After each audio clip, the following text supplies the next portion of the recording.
Hi guys, okay, welcome back. Hari ni Amoy nak discuss pasal money management. Hari tu Amoy dah discuss pasal candlestick, right, bearish, bullish, and then also time frame, macam mana nak pakai time frame. Alright, so hari ni nak continue money management. Okay, so bila you trade nanti, dia mesti ada lot size. So lot size ni is berapa you nak place your order. Okay, ni is depend on your account size. Okay, so dekat sini Amoy dah buat satu table kan. Alright, so if your account ada $25 je, then the recommended lot size is 0.03 maximum. Okay, kalau account you ada $50, then maximum lot size should be 0.05. Alright, kalau account size you ada $100, then you can trade lot size 0.08 to 0.10. Okay, tapi Amoy would suggest korang untuk split the lot size. Maksudnya contoh kalau 0.03, you split 3 lah. Okay, macam tu. Faham tak? It's better, trust me. Bila you pakai macam ni, you would feel it's much better than to layer than one shot. Alright? Okay.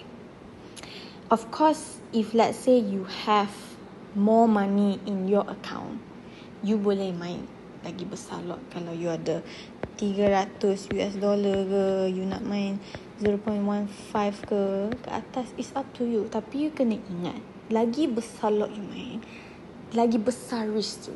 Of course, the more profit, but you also have to evaluate. You kena faham juga dia ada risk dia.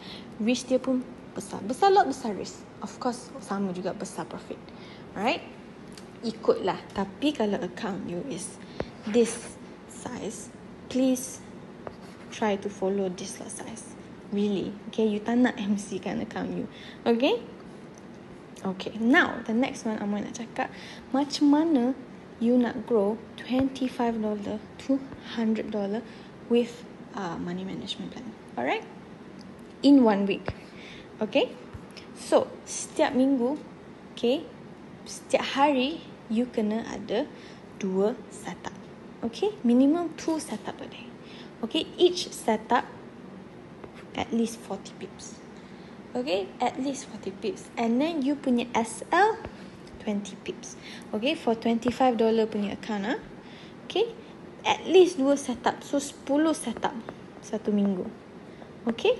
10 setup a week, minimum.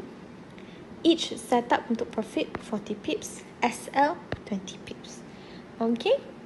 Ratio dia 1:2. Alright, so 20 pips is SL, 40 pips is TP. Alright?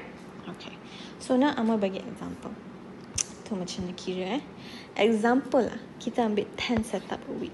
7 profit, 3 loss. Okay, takkan we setiap kali pun profit, betul tak? So kita ambil more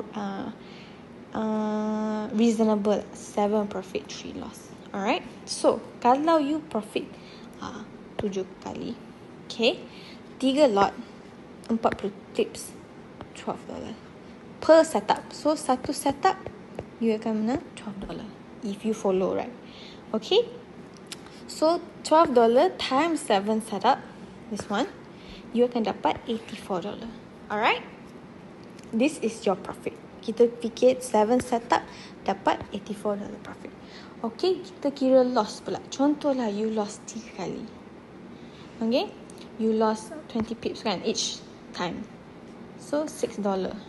Okay, $6 times 3 is $18. So $25 kita plus profit kita is $109. $109 kita minus loss kita $91. So is very close to $100. Alright, if you can maintain more than like 8 profit, 9 profit easily, $100 is no problem. Okay, faham tak? You just kena wajib bila you trade, please set SL.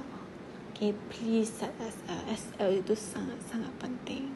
Alright, duit kita nampak $25 ni macam tak banyak, tapi is duit titik peluh kita, betul tak? So kita kena trade, kita nak kena jaga dengan hati-hati. Okay, Jangan fikir, oh I nak kaya, I nak full margin je. So dia cakap, you kalau fikir macam tu, you 90% you akan loss. You akan MC. Okay, so kita trade, jangan trade dengan emosi. Okay, kita trade dengan planning, kita trade dengan strategi. Okay, so remember that Amoy dah cakap dekat last chapter kan, kalau kita nak cari 40 pips punya zone, kita cari dekat daily H4 ataupun H1. Alright, kita cari dekat daily H4 ataupun H1. Okay, usually zone dekat time frame 3 ni easily dia sampai 40 pips. Even 100 pips no problem. Tengok semalam punya ni, 100 pips tak, 300 pips kan Amoy bagi signal buy. Okay, tu zone dari mana Amoy tak cakap. Okay. Tapi yes, please try to find the zone from daily H4, H1. Easily you akan achieve 40 pips above.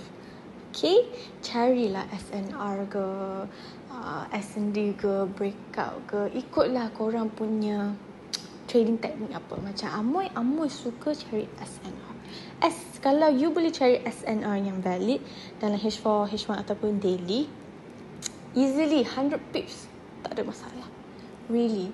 Okay, I hope this helps. Nanti Amoy akan buat lagi satu last education video for chapter 1 untuk recap semua. Okay, stay tuned. Bye-bye.